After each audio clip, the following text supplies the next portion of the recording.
What's going on, gamers? Today we're back with a little bit more Elden Ring, and what we'll be covering today is a great location because you're going to be able to find your medallion.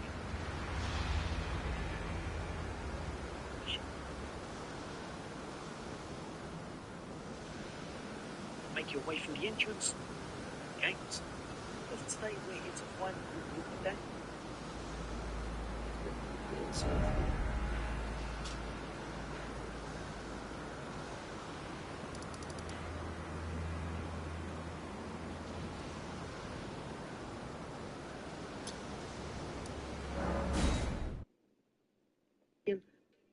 So to take you down to the Russian guards, you need to reach. You're just going to make and go down here and you'll here probably before you even see them, and that's going to be the miners mining those early steps. The end, the back, well, I'm going to absolutely that.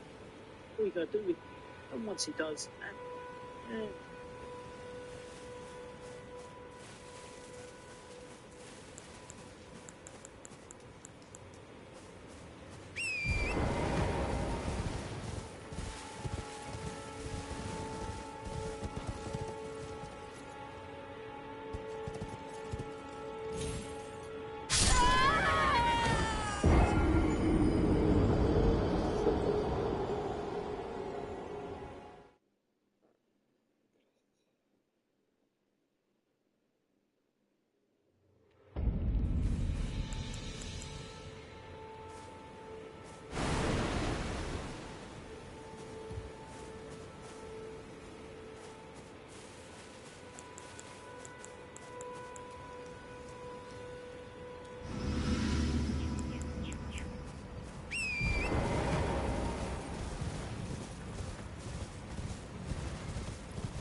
14 strength, 12 dexterity, 6. Use the bubbles here to prevent like one hit's damage or most damage. So when it comes to talismans, there are a few ways you can go, but first let's talk a little bit about the Blue Dancer Charm. The Blue Dancer Charm is going to increase your damage the lighter equip load that you have, and it only boosts physical damage, so keep that in mind. And this also applies to your spells that deal physical damage, and Dragon Communion spells have quite a few spells that deal physical damage, so that's really nice. Now, you definitely don't have to use if you but end this enemy in a youth. The one Ash of War you put on the weapon here isn't super important. I'm not trying to go for maximum melee damage here. I'm optimized solely for Dragon Communion spells. If you wanted to, you could pick a different weapon with more damage and more weight, etc. But what I like about this is it's very lightweight, so that when I'm using the Blue Dancer Charm, I still have relatively low equip load to get more out of it, and this weapon also does 100% physical damage. So what Ash of War you put on the weapon here isn't super important. You can pick any that you like. I find that Sword Dance works very well. It tends to kill one enemy in a use for a relatively cheap FP, so that's not too bad. You could use Braggart's Roar, this one I messed around with, that increases stamina recovery and damage, but the thing is I noticed it doesn't actually boost your damage negation when you're in dragon form. I don't know if this is a bug, because there were quite a few bugs pre-launch in terms of the way things were working, so it's possible that Braggart's Roar might get patched to give you damage negation while you're in dragon form later. If that's the case, I definitely think there's a case for that. But you can basically go with whatever Ash of War you want here. So then I have the Dragon Communion seal in my offhand. If you were going the Faith route, you would have, probably the Erdtree seal in your main hand, Dragon Communion in your offhand, and your other weapon in your backup slot in your main hand, and you would cast from your main hand. So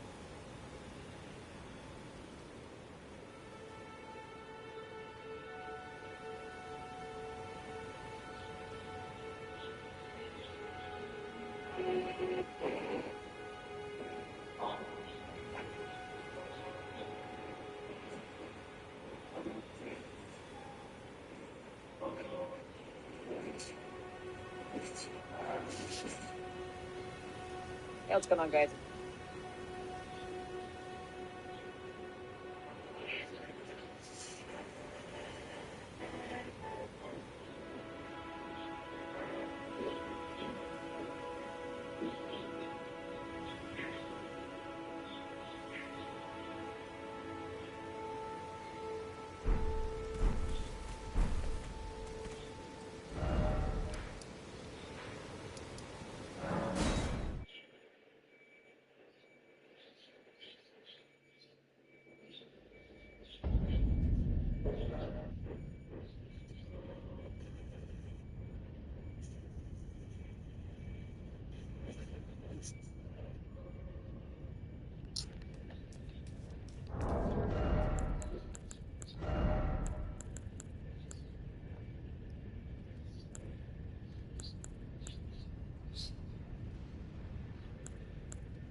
So armor-wise for this build, we're not wearing any armor.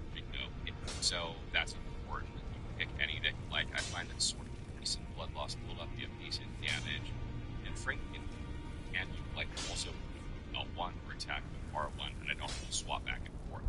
Now that might not be a problem for you if you don't mind swapping back your seals back and forth while you're in combat and fighting enemies on the landscape or in dungeons. Then going the fade route makes a lot of sense. But if you're just wanting a little bit easier playstyle in terms of not having to manage your inventory as much, and you like also prefer having a lead, because I have a lead weapon here that's set to be a game, then you can go that route too. So I not only have the damage from my Dragon spells, but I also have a lead option. If you go fade, you probably won't be using a lead weapon. So for weapon here, I'm actually using a new weapon called Blood Transform. What I love about this weapon is that it's very lightweight. It has good reach, has native blood loss buildup on it, it has arcane scaling by default, you have bolt, and decent blood loss buildup, you have decent damage, and frankly, it's just there when I need like a backup weapon. This is like a primary caster build.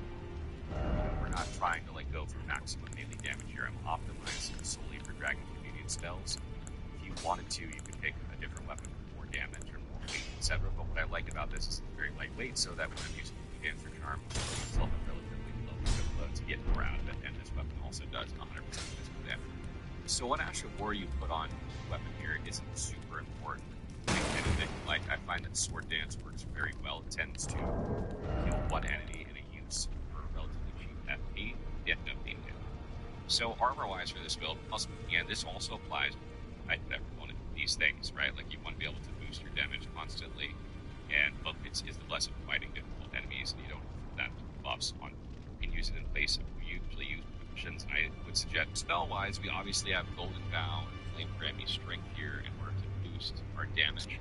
Golden Vow you get protection too, but that's an added bonus for this build because you can really use all the protection you can get. Flame Grammy Strength boosts fire and physical damage. We don't have any fire spells in this build, but if you were using fire spells, some of the Dragon Breath ones, you could definitely use it to boost that as well, but it will also boost the physical spells, so we have it here. And I find that I don't really buff with Flame Grammy Strength much except right before a boss fight. That's the only time I use it. Otherwise, I'm typically just buffing with Golden Vow and using Rock Heart periodically as I move around from dungeon to dungeon and landscape to landscape in order to keep my damage up a little bit, my protection up. Golden Vow. So the three other spells I use predominantly for this build are Rotten Breath, Exike's Decay, and Dragon Maw. Now, Rotten Breath is kind of a weaker version of Exike's Decay, so you might be wondering why I have it in this build, and the simple reason is because you can use it from horseback, and you can't use the other two from horseback. This allows you to ride around in some fights and just breathe Rotten Breath from horseback, poisoning or scarlet rotting enemies, I should say, and dealing damage at the same time. If you don't have this, then you basically eliminate the ability to fight from horseback with this build, unless you're using your melee weapon, whatever you go with. Exike's Decay is a more powerful version of this spell. You can use it in boss fights to set Scarlet Rot early on. If you can catch a boss at a good distance at the beginning of the fight, a lot of times they start opposite of you in the room, so you can have some spacing to cast this and set Scarlet Rot, which makes fights go a lot easier if you can do that. And it does physical damage as well. And then we have Dragon Maw, which has a few things going for it. It has high damage, burst damage, which is great. It has huge hit boxes, so it hits bosses that are aggressive even if they're behind you. It knocks enemies differently to catch a ball with Exike's Decay and Dragon Maw. Now, Ron Breath is kind of a weaker version of Exike's Decay, so you might be wondering why I have it in this build, and the simple reason is because you can use it from horseback, and you can't use the other two from horseback. This allows you to ride around in some fights and just breathe Rotten Breath from horseback, poisoning or scarlet rotting enemies, I should say, and dealing damage at the same time. If you don't have this, then you basically eliminate the ability to fight from horseback with this build, unless you're using your melee weapon, whatever you go with. Exike's Decay is more powerful, it's high damage, yet has high spell hero to understate, and there are a few other new this flame work that you like, because I just find that it helps play some effect with and I think these go easily. So attribute-wise for this build, at once image pretty optimal here, and it happens to work out that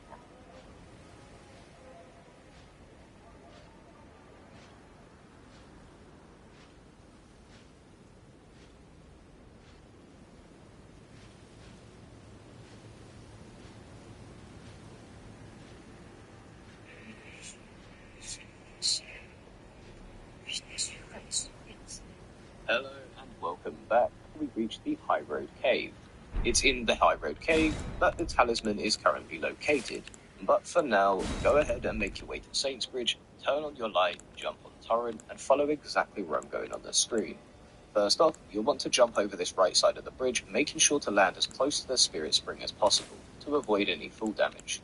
Then turn around and head north up the ravine, making sure to stick close to the cliff face on the left, as it's along this cliff that we will locate the High Road Cave. Once you reach it, turn on a light if you haven't already, and make your way inside of the cave.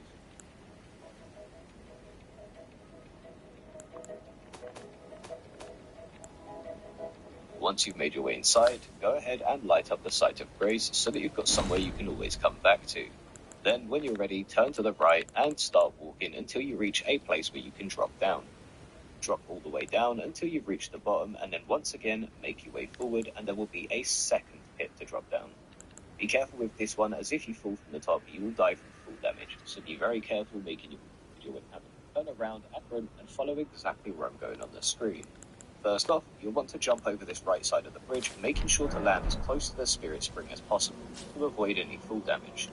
Then turn around and head northward and follow exactly where I'm going on the screen. First off, you'll want to jump and gate it, but for now, go ahead and make your way to Saintsbridge, turn on your light, jump on Torrent, and follow exactly where I'm going on the screen. First off, you'll want to jump over this right side of the bridge, making sure to land as close to the Spirit Spring as possible, to avoid any fall damage. Then turn around and head north up the ravine, making sure to stick close to the cliff face on the left, as it's along this cliff that we will locate the High Road Cave. Once you reach the High Road and follow exactly, turn around and head north up the ravine, making sure to stick close to the cliff face on the left, as it's along this cliff that we will locate the High Road Cave. Once you reach it, turn on a light if you haven't already, and make your way inside of the cave.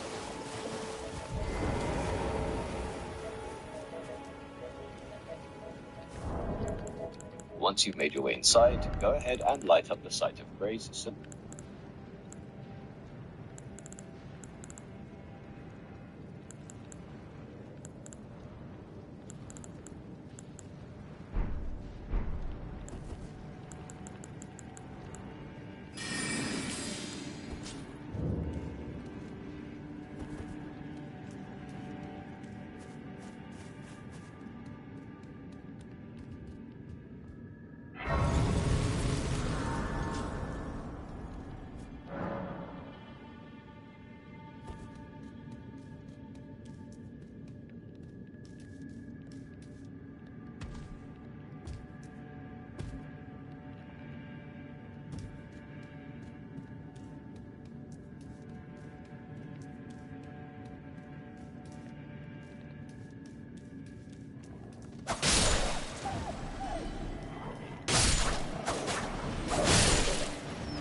Some second pit to drop down. Be careful with this one, as if you fall from the top, you will die from full damage, so be very careful making your way down.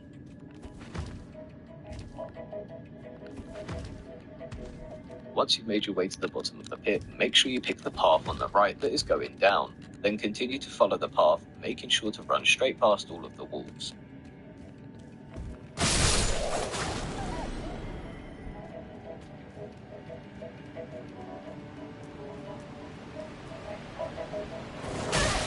Once you've reached this point here, make sure you stick closely to the wall on the left, as it's very easy to fall down and just simply die.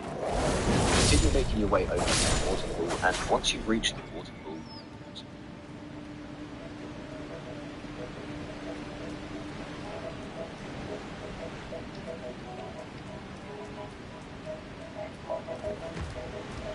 Once you've reached this point here, make sure you stick closely to the wall on the left, as it's very easy to fall down and just simply die. Continue making your way over to the waterfall, and once you've reached the waterfall, hug the wall as you drop down, just so that you don't fall off at the very bottom. But now that you're at the bottom, go ahead and jump over to this pillar here. On the other side of the collapsed pillar will be the Shamshir, which is a unique weapon, so make sure you definitely grab it. When you're ready, head to the left and make sure you platform across this gap. Once you're done, continue to follow the path around. In this next room will be an octopus, so go ahead and run straight past the octopus and then turn right. Now that you're on this cliff face, hug the wall and make your way over here until you get a chance to drop down behind this waterfall. Drop down behind the waterfall and run into this next room, where you will now be able to go into a boss room. Now, in case you're wondering which boss you're going to be fighting, you are going to be fighting a Guardian Golem. He likes to spew a lot of fire, so maybe bring something with fire resistance. But no matter which method you use, make sure you defeat the Guardian Golem. Once you do, you will be rewarded with the Blue Dancer Charm. Now, if you want to know what the Blue Dancer Charm actually does, it raises physical damage with lower equip weight, which means all of those new PvPers that like one-shotting me will absolutely love this talisman, considering it works better when you're butt naked. Anyway guys, that is going to do it for today. Hopefully this video has been helpful and informative, but if it hasn't, you're still stuck, or have any other questions, drop us a comment down below and I'll get back to you as soon as I can. If, however, this video did help you out, please consider slapping that like button as it helps my channel to grow.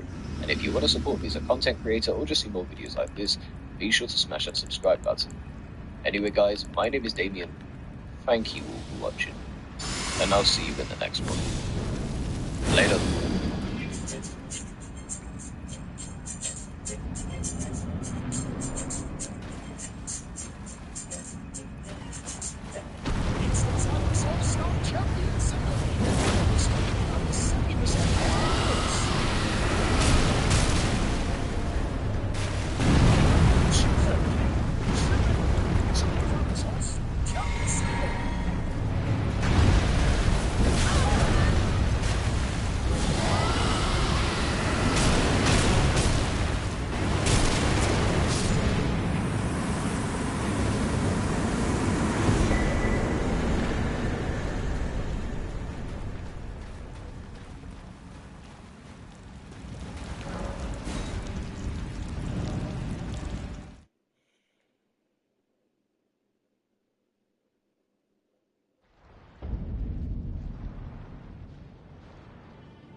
Breathe, nurse.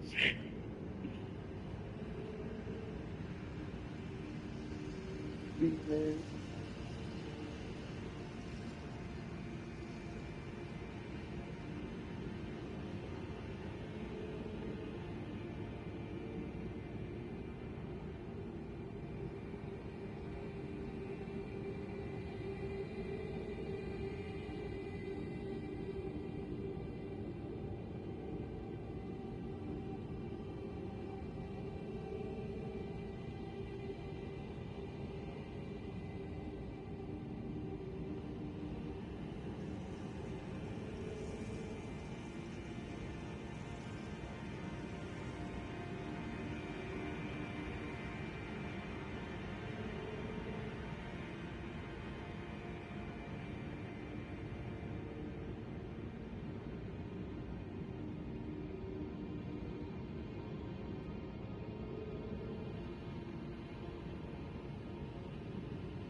Did you get the burgers?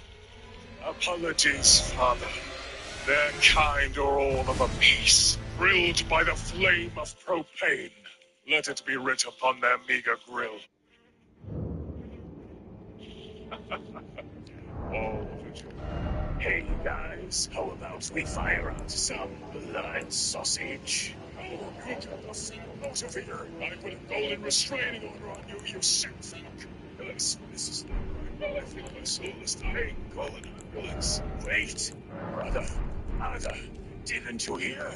I beat the allegations. I wasn't a molester. I was molested. That crazy twink friggin' brainwashed me, or something. Oh, thank God. So you weren't an incestuous homosexual pedophile? No, and you didn't start a weird satanic blood cult filled with creepy guys in masks going around killing people. Well, I mean, and you didn't enter into a pact with an interdimensional blood ocean to give you fucked up magic devil powers. Yeah, sure, whatever. Let's go with that. It was all Mikola, or Tricky Mick, as I like to call him. It gladdens my heart to hear it. I always told my bitch ex-wife that Radagon was the one with the defective mutant genes. I'm never paying child support again. See, I think I'm mutating into a rotten fish man. Please help. Looks like someone could use an urgent heal. This is the best Father's Day ever.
an unprecedented circumstance that the NBA has never encountered before.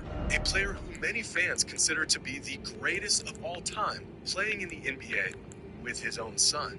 A story so strange, you'd think the NBA scriptwriters outsourced their work to ChatGPT, picked the most batshit result, and called it a day. But after 2 years of speculation, we now know with certainty that Bronny James will be an NBA player.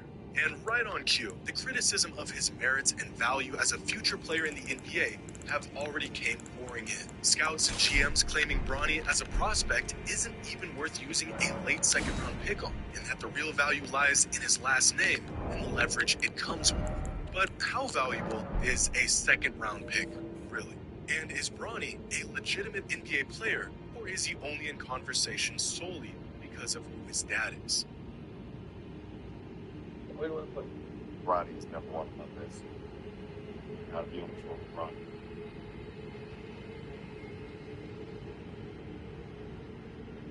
Today's video is sponsored by SeatGeek.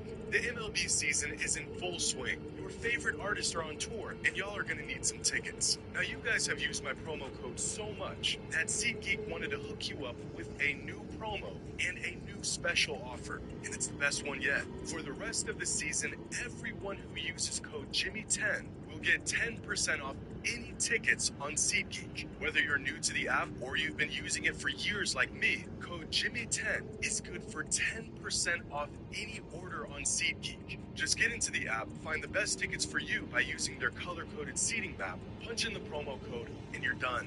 Take advantage of this deal while it's still around. Download the SeatGeek app and use code Jimmy10 for 10% off any order. This is Ken Griffey, former major leaguer and 3-time All-Star. This is Ken Griffey Jr., son of Ken Griffey. And in 1990, these two did one of the coolest things a father and son can possibly do. They played in the MLB together. And when I say together, I don't just mean they played in the MLB at the same time. They were on the same team. In fact, they weren't just on the same team. They shared the same outfield with each other. It's probably the rarest and most badass thing you'll ever see in sports. Making it to the big leagues is one thing, but playing in the big leagues next to your kid is a club exclusive to only these two. If that wasn't incredible enough, on September 14th, 1990, the Griffeys pulled off something that you will never see again in your lifetime. I'm entering back in here now. Wells in the center field. Devon White going back.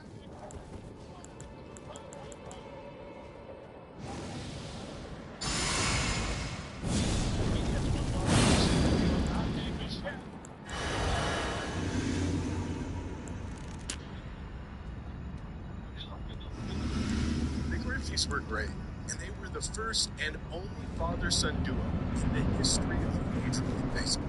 But they weren't the first father-son duo in professional sports. This is Gordie Howe, one of the greatest players to ever touch the ice. He won 4 Stanley Cups, 6 MVPs, held the NHL record for total career points at the time of his retirement, and is a member of the NHL's 100th anniversary team. Gordie had an incredible pro career as a hockey player, and yet out of all of his accomplishments, the coolest thing he ever did was this. This is Mark and Marty Howe, Gordie's sons, and he played professional hockey with them in both the WHA and the NHL for 5 seasons. Now, that guy was but in professional sports. You're right.